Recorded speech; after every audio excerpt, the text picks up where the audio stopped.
जहां एक तरफ मायावती ने साफ कहा था कि उनकी पार्टी जिस भी पार्टी के साथ गठबंधन कर रही है वह गठबंधन ज़्यादा सफल नहीं रहता और वोट ट्रांसफर नहीं हो पाता, जिसकी वजह से बसपा को हर बार नुकसान झेलना पड़ा है। उसका वोट परसेंटेज कटता चला गया क्योंकि बसपा का वोट ट्रांसफर तो हो जाता है लेकिन सामने वाली पार्टी अपना वोट ट्रांसफर नहीं करा पाती, जबकि आंकड़े तो कुछ और ही गवाही दे रही है। जी हां, आप सभी के लिए भी चौंकाने वाले आंकड़े हो सकते हैं कि अखिलेश यादव ने भी कहीं ना कहीं अभी नाराजगी दिखाई थी। आपने भी खबरें सुनी होंगी कि अखिलेश यादव नहीं चाहते कि मायावती की बसपा लोकसभा चुनाव 2024 में इंडिया दल में हिस्सा रहकर साथ में चुनाव लड़े। ये अखिलेश का फैसला था। अखिलेश ने खुलकर इस पर बात नहीं रखी लेकिन उनका यह फैसला था, ऐसी खबरें थीं। अब अगर हम बात करें तो जिस लिहाज से इसमें माहौल बना हुआ है उससे देखा जाए तो अखिलेश के लिए ही बल्कि ये दांव उल्टा था। जी हां, नुकसान अखिलेश का ज़्यादा हुआ था। इस लिहाज से अगर आपको बताएं तो साल 2014 आप सभी को नतीजे याद होंगे। समाजवादी पार्टी 5 सीटों पर थी और बसपा 0 सीटों पर थी। तो जब 2019 में गठबंधन हुआ तो समाजवादी पार्टी तो 5 सीट पर ही रही और बसपा 10 सीट पर पहुंच गई।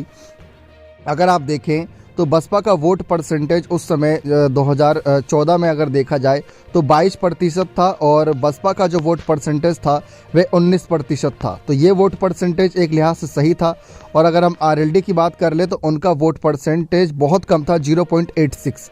लेकिन अब अगर हम बात करें साल 2019 के चुनाव की तो दोनों ही पार्टियों का जो वोट परसेंटेज था 2014 के मुकाबले में वह ज़्यादा नहीं गिरा था, क्योंकि कह सकते हैं कि मायावती की बसपा का जो वोट परसेंटेज था वह 19.77 था और 2019 में उनका वोट परसेंटेज 19.43 था।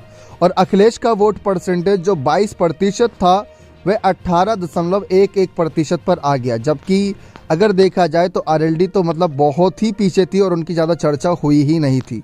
तो ये कहीं ना कहीं चौंकाने वाले नतीजे थे सभी के लिए। ये कहीं ना कहीं ऐसे नतीजे थे जिसके लिए बहुत ज़रूरी था इस पर चर्चा होना, कि मतलब मायावती कह रहे हैं कि वोट ट्रांसफ़र नहीं हुआ था, जबकि सबसे बड़ा नुकसान तो अखिलेश यादव ने ही झेला था। अखिलेश 2014 में भी 5 सीट पर थे, 2019 में भी 5 सीट पर रह गए। तो यही वजह है कि अखिलेश की नाराज़गी मायावती के प्रति ज़्यादा रही, कि मतलब जो मायावती बात कर रहे हैं बल्कि वो बात तो अखिलेश को उठानी चाहिए।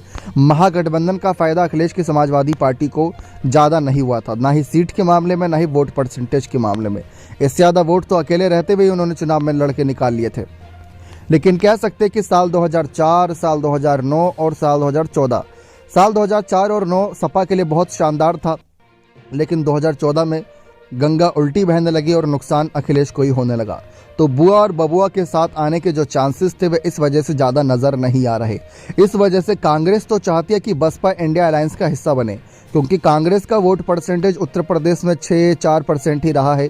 तो इसी वजह से वे सपा, आरएलडी और बसपा को भी साथ रखना चाहती है, क्योंकि जो बसपा के पास एक वोट परसेंटेज की ताकत है। आपने देखा कि भले ही उनको एक भी सीट ना मिली हो 2014 में, लेकिन 19% करीब 20% वोट था। और 2019 में उनको 10 सीटें मिली तब भी उनका वोट परसेंटेज 19 था। तो वो चीज़ कांग्रेस भी देख रही, आप और हम भी देख रहे हैं। इस वजह से कांग्रेस तो चाहती है आए, लेकिन सपा को फिर से डर है कि कहीं उनका वोट इधर न छिटक जाए, क्योंकि 4% वोट बैंक भी बहुत बड़ा होता है। करोड़ों की आबादी वाला है उत्तर प्रदेश, और ऐसे में 1% वोटिंग भी बहुत ज़्यादा डिफरेंस ला देती है। तो आपके लिहाज से क्या अखिलेश का ये फैसला सही है कि मायावती की बसपा के साथ गठबंधन नहीं चाहते? तो अपनी राय कमेंट सेक्शन में जरूर रखिएगा। बहुत बहुत धन्यवाद।